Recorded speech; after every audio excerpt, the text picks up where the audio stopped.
ناظرین السلام علیکم، آپ سبھی کو گراو ایجنسی کی ٹیم کی طرف سے عید غدیر کی بہت بہت شبکامنائیں۔ عید غدیر ہر شان اہل بیت کے لیے بہت بڑا دن ہے اور ہر تمام محبان حیدر کرار کو یہ عید غدیر بہت بہت مبارک ہو۔ اور پیغمبر ختمی مرتبت کا یہ 10 ہجری کا اعلان ہے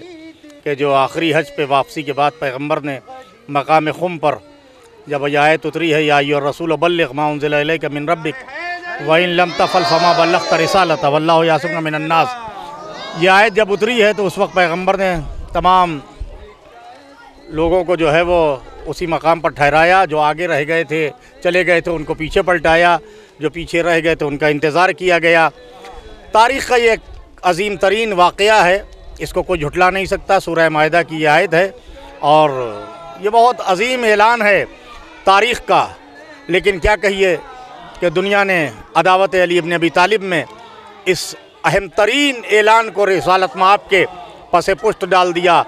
جبکہ مورخین محدثین نے اس کو برملا اپنی کتابوں میں من کنتو جو ہے یا ایھا الرسول بلغ ما انزل الیک من ربک وان لم تفعل فما بلغت رسالتہ واللہ یعصمک من الناس یہ بھی لکھا ہے۔ اور یا جب پیغمبر نے اعلان کیا یا ایھا الرسول بلغ ما انزل الیک من ربک وان لم تفعل فما بلغت رسالتہ واللہ یعصمک من الناس، اے رسول وہ چیز وہ پہنچا دیے جو آپ پر نازل کیا جا چکا ہے،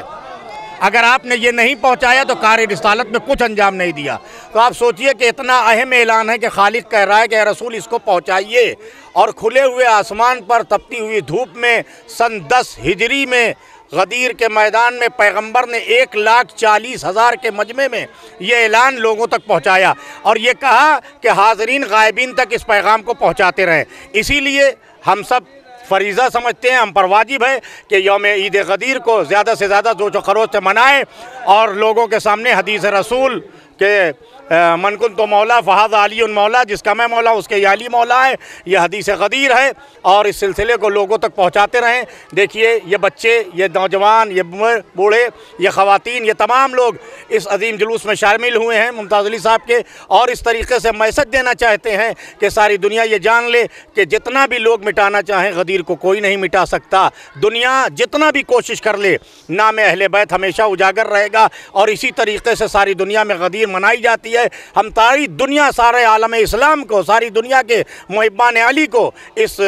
ذریعے سے یہ پیغام دیتے ہیں اور مبارکباد پیش کرتے ہیں، اور یہ دعا کرتے ہیں کہ جناب امیر سب کو سلامت رکھیں، ساری دنیا میں شیعان علی حفظ و امان میں رہیں۔ آپ دیکھیے سلطنتیں ختم ہو گئیں، 132 سال سلطنت امیہ کا، 550 سال سلطنت عباسی کا دور رہا، سب کا مشن یہ رہا کہ نام علی ختم ہو جائے، ذکر علی ابن ابی طالب ختم ہو جائے۔ 70 سال تک ممبروں سے مولا کائنات کو برا بھلا کہا جاتا رہا، سب و شتم ہوتا رہا، لیکن تاریخ گواہ ہے نہ وہ ممبر رہے، نہ وہ سلطنتیں نہیں، نہ وہ قصر ہو جائے، نہ وہ سلاطین و حکمراں رہے، سب کے سب جو ہے وہ پیبند سب سے نیست و نابود ہو گئے۔ اور دیکھ لیے آج یہ فصل لہلہا رہی ہے، علی والے نعرہ حیدری لگا رہے ہیں، ساری دنیا میں غدیر منائی جا رہی ہے۔ خدا سارے محبان علی کو سلامت رکھے، اور اسی طریقے سے جوش و خروش سے یہ غدیر منائی جاتی رہے۔ واہ خدا رب العالمین۔